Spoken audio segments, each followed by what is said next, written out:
and try to get a general feel for people around me, both in this country and others, as I'm out traveling and so forth, I see a large majority, it seems like, completely shut down, shut off, almost in a fear mode. They're just rushing around. They're not really conscious of anything, and it's almost like I can see a lot of people being turned into zombies. And in some cases, I can blame them individually, perhaps. In other cases, I feel almost sorry for them for the amount of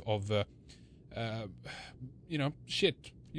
Sorry for the term, but that they have to take basically as they're going through this particular period right now.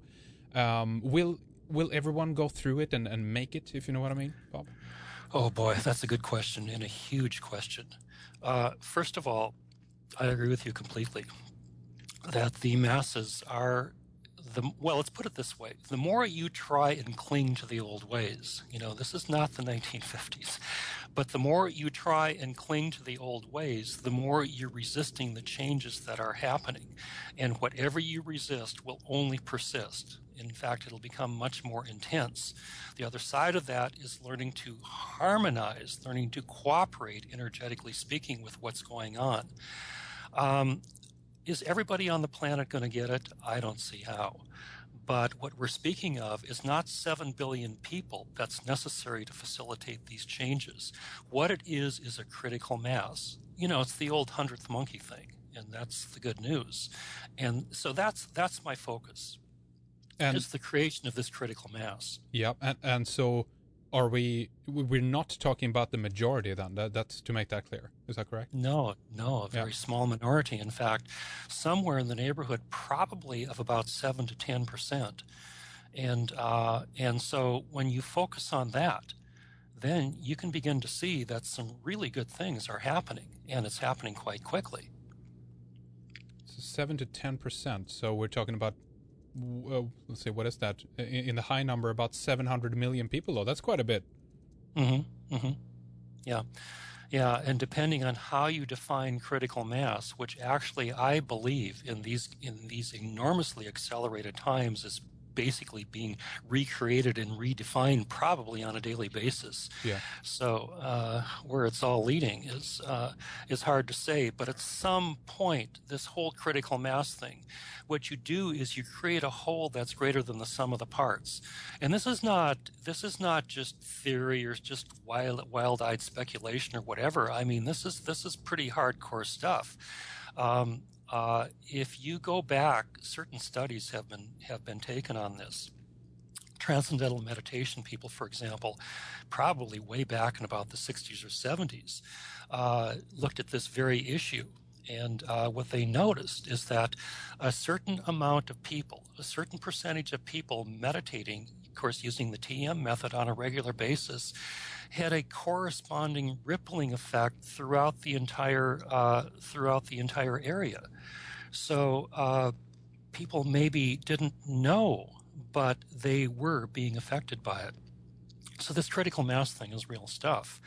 The 100th monkey story, nobody knows for sure how many monkeys it was, but at one point, this one extra monkey started washing his or her sweet potato, and bingo, they all get it. That's funny. Well, it's encouraging, I guess. How quick do you think that this will go then?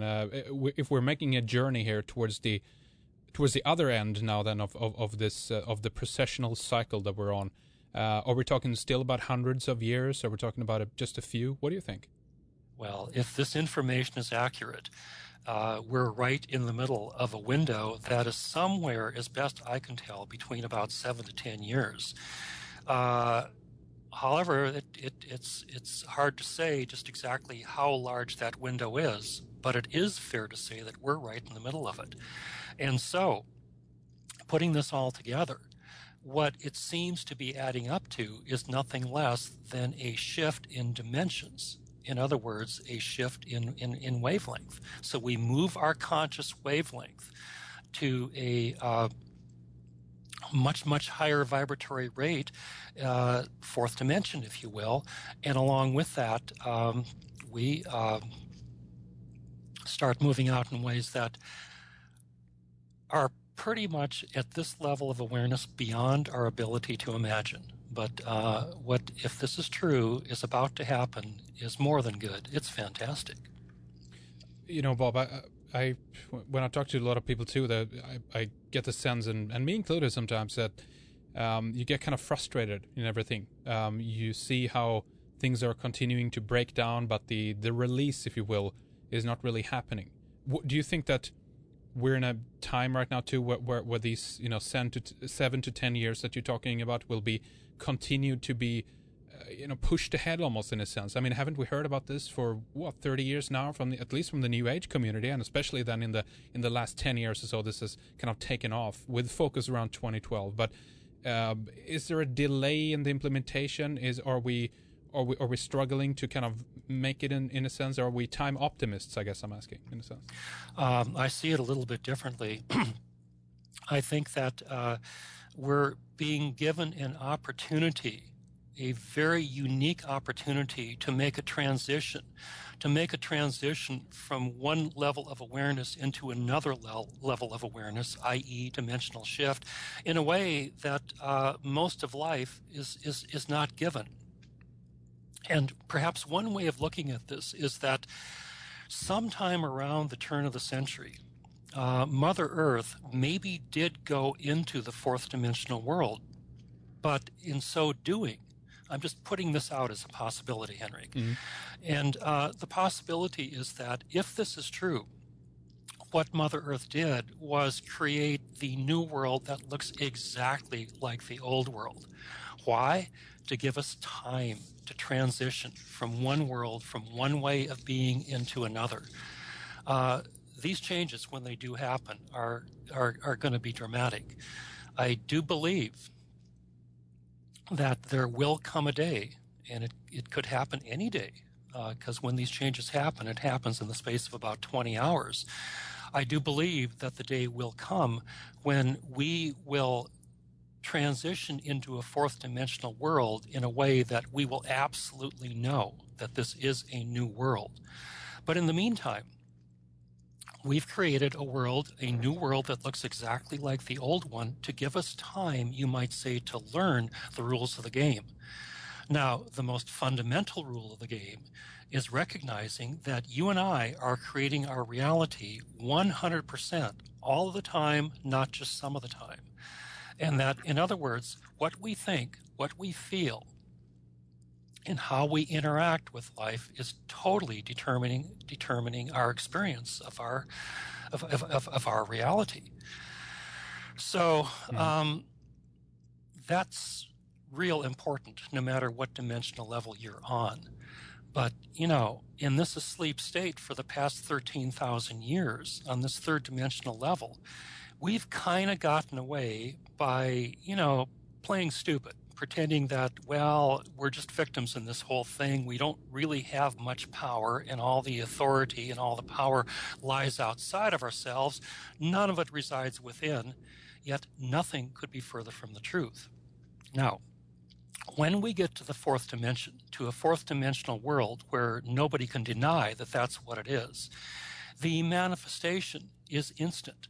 In other words, whatever you think, whatever you feel is the instantly manifested reality. So the time delay has been completely removed. Well, what that means is that if you're in harmony with your world, thinking and feeling thoughts like love and truth and beauty and trust and harmony and peace, you're instantly going to create a world that's reflective of that. But on the other hand, if your fear thoughts take over, your limiting thoughts take over, then you're instantly going to create a world that's reflective of that. Well, the same is true here too.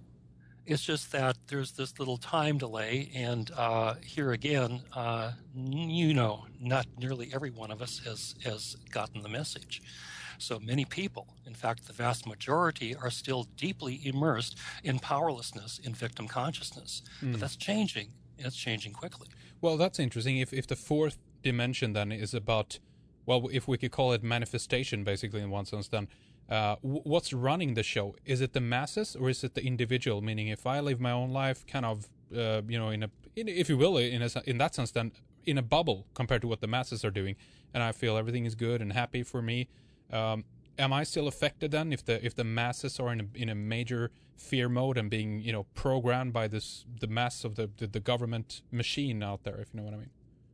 On the fourth dimensional level, anyone who's still at the effect of their fear and limiting thoughts simply will not be able to stay there. They'll be taken back to the third dimensional world from which they came. So here again, this is a much higher vibratory rate universe, the fourth dimension, a much shorter wavelength. And so here again, it's, you know, basically the beings on that level would appear here as light beings. And so you must be in harmony with your world in order to stay there. And it's a world in which the fear, in which the darkness, in which the limitation simply cannot survive. So what is there? Is this like a window of opportunity that eventually will close, do you think? Or again, will we see a fluctuation back and forth, maybe, depending on how people might learn to gauge this a little bit and get the sense of it? Or how do you see it happening here? Definitely, it is a window of opportunity.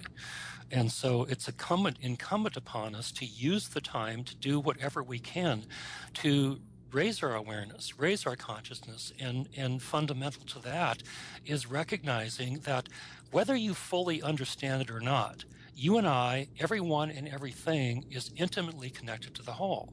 There's only one spirit moving through all of life, and you cannot separate the whole from any aspect of itself. And so the same is true for us. The spark, the spirit of oneness moves through everyone and through everything. So in that context, life begins to look a little bit differently. You know, we are, well, what can I say? It's a different world. So if we talk about this in the context of our history, of our, you know, forgotten history in one sense, there are some records, legends, and myths, of course, but what you're saying as well, just to emphasize that again, there's no comparison that what we're going through now to the catastrophe, if you will, of what happened 13,000 or so years ago. Is that correct? Well, certainly if you look at our history, you begin to realize that during the time of Atlantis, and by the way, it really was there, and Lemuria before that, we were in a form of unity consciousness where we didn't experience ourselves and didn't experience life as we do now in this separate state. So we've been there before. One simple way of looking at this is that we're just going back home, but we're doing it in an upgraded manner from anything that we ever lived or ever experienced in the past. What happened 13,000 years ago is when we reached this point in the precession where the poles do shift, and they did, and the consciousness shifted, and it did. It was not a positive change. We went from a much higher level of awareness, basically in free fall, until we landed, basically crash landed down here on this dark, dense aspect of the reality, all as a result of massive misuse of power in Atlantis about 16,000 years ago. So that's what caused us to fall 3,000 years later. It's a very interesting story, the myth of Atlantis, and it could be, I've always feel in one sense that it's comparative to the epoch, the era that we're going through right now as well. Again, there's this window of opportunity of maybe going in another direction. In one sense, what I've heard and what I feel is that the Atlantis civilization didn't do that. But what about the Earth changes that we are going through right now then? Do you think that these will get worse, or have we seen the worst of it by now? I think that, again, well, if you look at prophecies, you could look at Edgar Cayce, who prophesied a shifting of the poles sometime around the turn of the century. The Hopis were saying pretty much the same thing. Modern-day futurists, a man by the name of Gordon Michael Scallion, was saying exactly the same thing around the turn of the century, and perhaps numbers of other people too. Yet we're still here, you know. Yep. The changes that these people have prophesied have not happened. And this is what I mean when I say I really believe that we are in the midst of, let's call it the ride from one world to another. It's My sense of it is that we're having the most unique experience that life has ever had, where there will not be a violent shifting of the poles. There will not be the 1,000-mile-an-hour surface winds and entire continents moving up and down.